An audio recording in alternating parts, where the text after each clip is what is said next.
Hello, everybody. Welcome to the Coach's Journey podcast.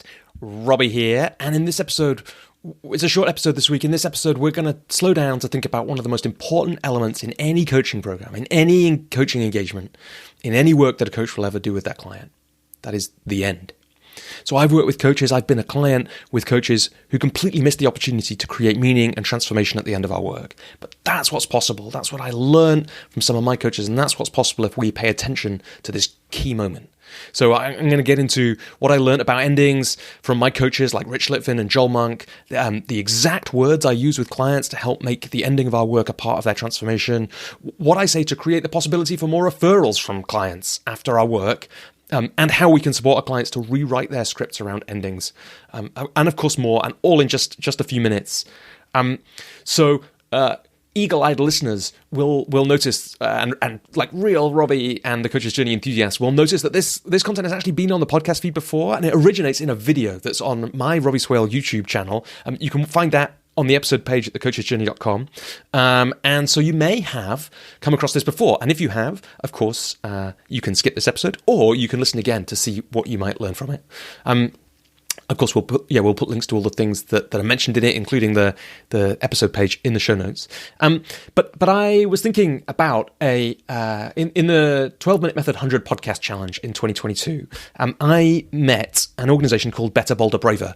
You can find them; they're really interesting. They do work for coaches, really in alignment with what we're trying to do here at the Coach's Journey. I really like Frances and what she's creating there. And one of her colleagues at the time was a guy called Simon Batchelor. And one of the things I took away from engaging with his work was the idea that different people consume content in different ways, and might therefore it's useful as a content creator. You know, one of the things you can do is repurpose your content for different media, and that's in a way what this is. This is taking that video that is one of my most watched videos on YouTube. Thousands of people have watched it. I know it's been really meaningful and useful for lots of people, and therefore for their clients, which is really amazing. And to put it here on the podcast feed, where otherwise it might get missed, and to take it out of... So it's been on the podcast feed before in episode 8, and you can check that out for lots more nuts and bolts stuff like this, but it might get missed in there amongst a really long episode with loads of content in it.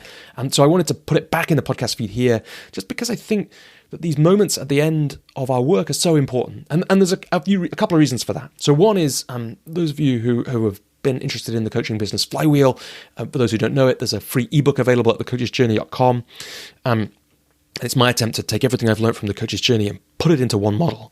And one part of that is, a crucial part of it is how do we go from working with clients to them making referrals to us, to them connecting us to more people. And a part of that is by the endings we create. So it's really important. I mean, if you want to get more on that, you can hear Ruth and I exploring that in an episode about getting more referrals, about that final part of the coaching business flywheel. Again, I'll put a link in the show notes here. But the other reason is what I mentioned before, which is we all have scripts around endings. So Rich Litvin, who I mentioned a few times in this episode, you know, when I was working with him many years ago, he would often say, how we do anything is how we do everything. So how we do anything is how we do everything. And that's true. Nowhere is that more true, I don't think, than with the endings in our lives. You know, how we finish a night out is the same as how we break up with people. I once, you know, there's a crazy thing, but think about it, right? It's true. I'm the person who doesn't break up with people mostly, and I'm also the person who hangs around at the end of a night out on the corner, waiting until the last person goes home, not wanting to let go of the wonderful time we've had. I once asked a client recently. I found myself asking them, how do you leave parties? And it turned out that really helped us see, you know, how they had almost skipped the ending of our coaching engagement. So the reason this matters, you know, is an idea it's much more common, I think, in psychotherapy, but it applies to coaching all the time. So one of the things that a psychotherapist will often have in mind is, how do I make sure that that I have a healthy relationship here with the client, that I'm not recreating the unhealthy dynamics they may have in their relationships, that we're here, I'm bringing that. And that includes the endings. And we have that chance. Many of us have unhealthy or unintegrated relationships to endings. We rush off without telling anyone. We hang on to things too long, you know, like maybe I do. And one of the things we can do with our clients is, as I've already said, turn this into something really meaningful, poignant, wholesome, and healthy.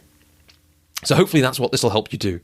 If, like I said, there's a lot of like the exact words that I use with clients, and although this is a video from quite a few years ago, much of it is still exactly the same now, the way that I work with endings.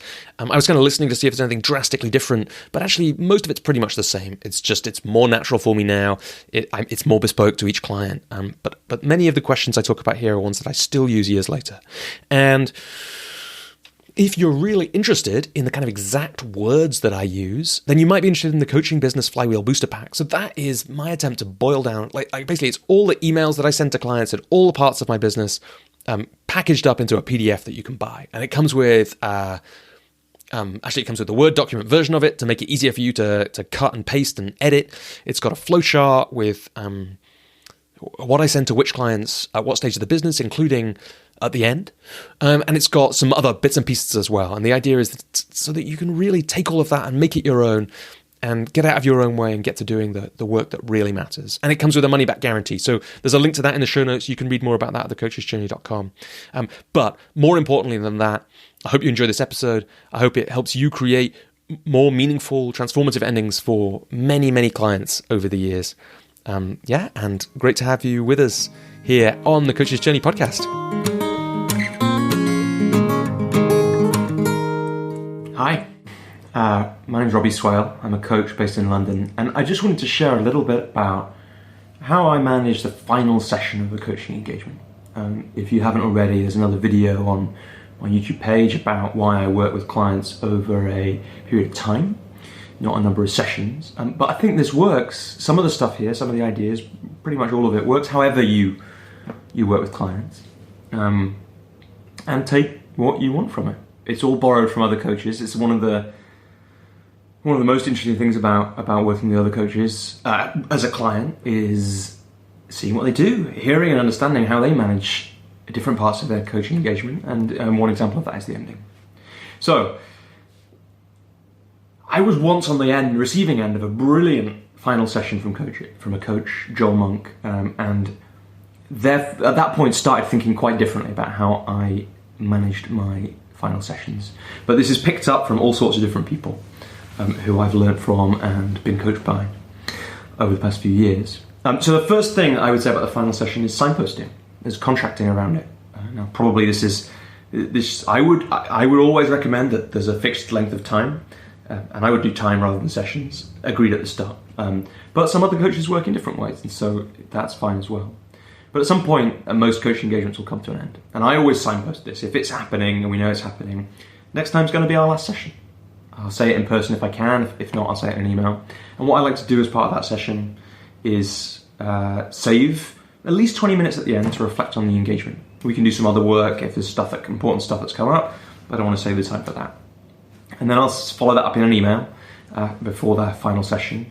And I'll ask people to review the notes that usually I've shared with them. I take some notes during my coaching and ask them to review those notes from the work we've done, and also look back at the vision we set at the start, and also usually give them some questions. And I've got a growing list of questions that I sometimes ask at this point, and I basically choose them for a client based on instinct. They include, what did you gain from the work together?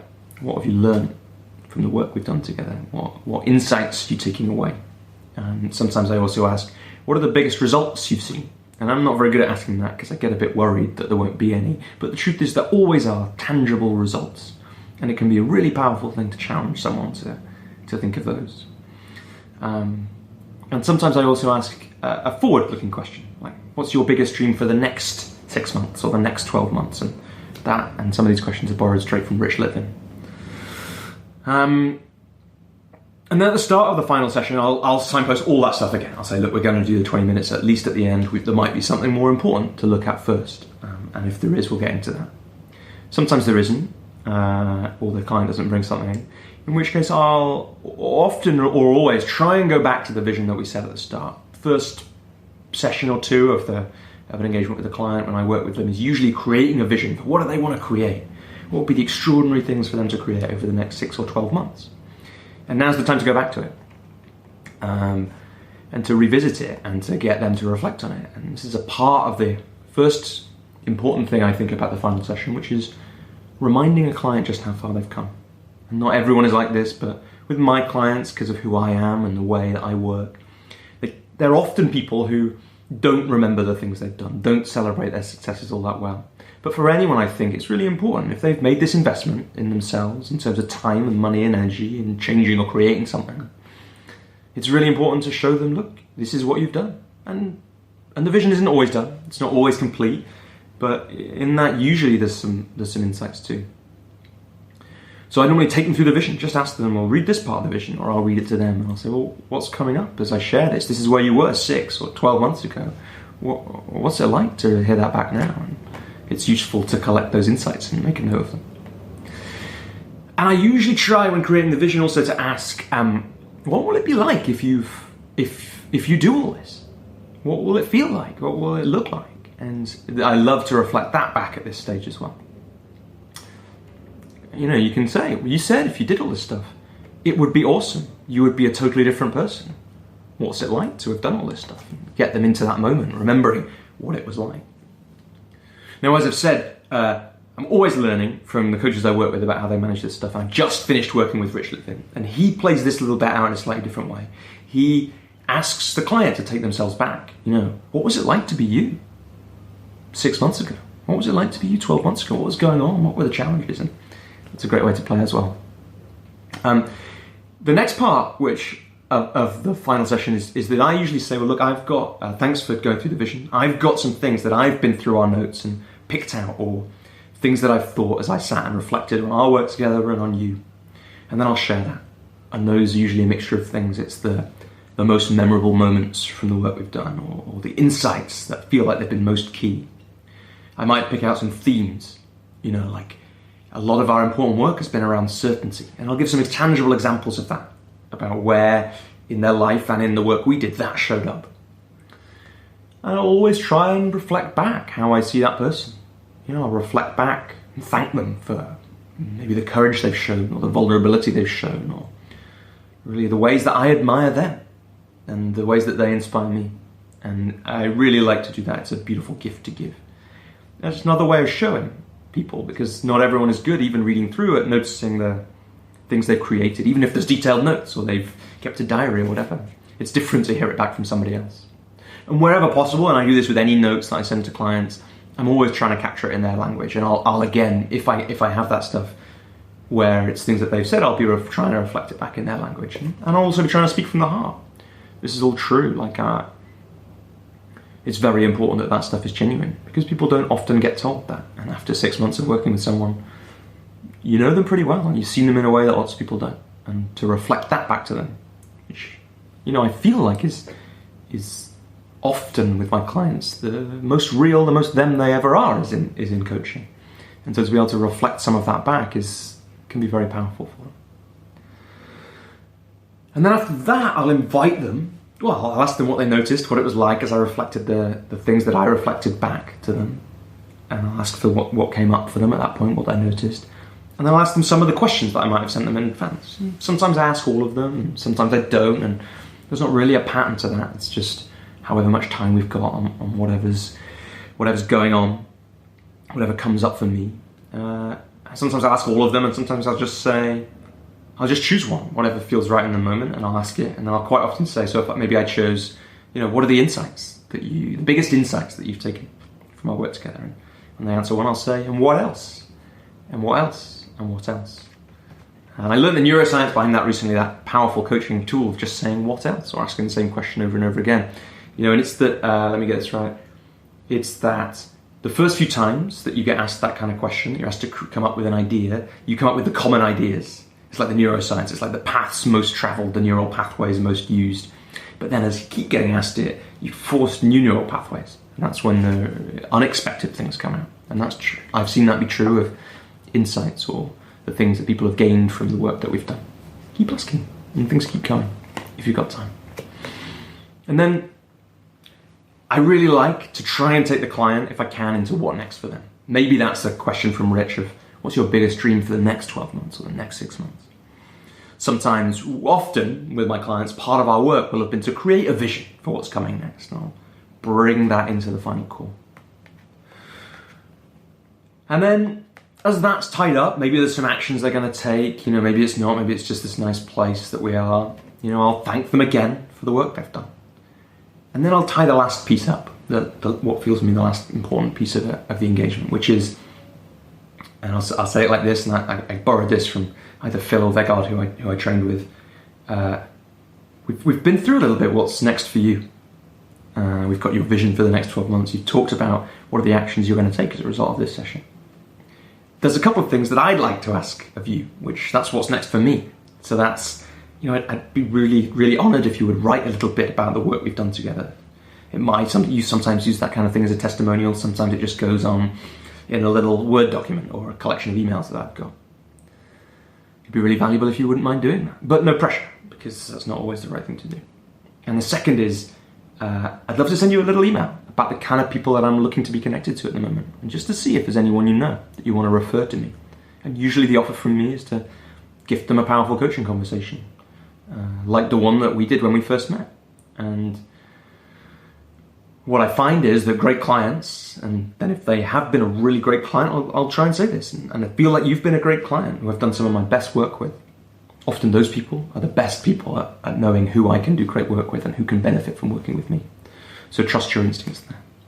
And there's some things I can learn there. I got some feedback recently. I need to be clearer on that. I need to make a really clear call to action in who I'm asking to be connected to. But I'd like to put that into the mind, because that's something that means a lot to me. It's how my business works.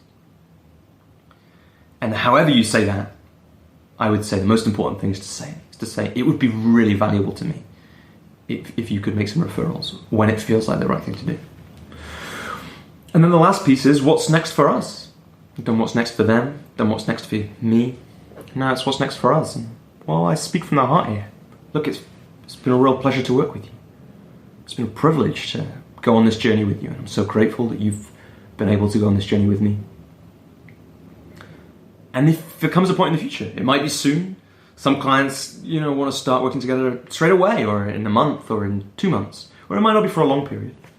But if in the future you come to a point where you feel like we could do some powerful work together again, then let's talk. Because I've really enjoyed this. It's been powerful and fulfilling for me. And, you can't promise. Maybe I say that sometimes, but I have a feeling that if we do some more work together, we can do that again. And then I close the call, and usually we say some goodbyes, and we see what happens. And my feeling is that there is real power in creating a good ending for people, an ending that reflects who you are as a coach and a person. Because often in life we don't get those good endings, and to me, it means a lot to create the kind of ending that I would want to receive. And I think that in itself can be a powerful thing for people. So look, steal away from what I've shared here today. If you've got any ideas about great ways to end coaching engagements, great things to ask, great ways to play, I'd love to hear them. And yeah, keep changing the world.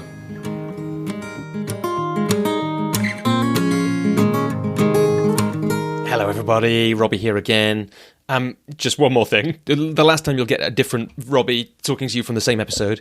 Just a few quick things to share before you go on with the rest of your day. The first is, very exciting, Claire Pedrick and I are hosting an in-person workshop together in a beautiful venue in the beautiful town of Great Malvern on the 10th of May, 2025. It's called The Artful Coach and the Soulful Coaching Business, and you can read more via the link in the show notes or find it on our social media channels. And then a few things I often talk about at the end of an episode. Thanks for getting all the way to the end. I'm imagining you think that the work we're doing is important and valuable, and we think so too. And that's why I want to tell you about a way to support the coach's journey and get coaching from me and be part of an amazing group of coaches. That is, join the Coach's Journey community. It's my flexible, affordable group coaching program for coaches. You pay between £20 and £100 a month and get access to a certain number of group coaching calls a year, plus some one-to-one time with me if you're a full member, and various other benefits. And of course, you get the chance to be connected to other amazing coaches on their own journeys. You can join the Coach's Journey community at thecoachesjourney.com/community. You can also become a supporter of the podcast if you want to give financial support to us, but the community isn't right now. Find out more about that in the show notes wherever you're listening. And if neither of those is right for you right now, please click subscribe or follow wherever you're listening to this podcast. It really makes a difference to us being able to continue to keep this show free, and as Claire might say, to borrow a phrase from her, it makes me at least, maybe the other hosts too, do a little happy dance. So thanks to everyone who's supported the Coach's Journey over the years, but in particular thanks to Alex Whitten, Alan Bedding, Alison Malone, David Norris, Jessica Jem, Linda Ransom, Lucy Braun and Marta Santos for your ongoing support. Thank you too for listening, and we hope to have you back with us on the Coach's Journey podcast sometime soon.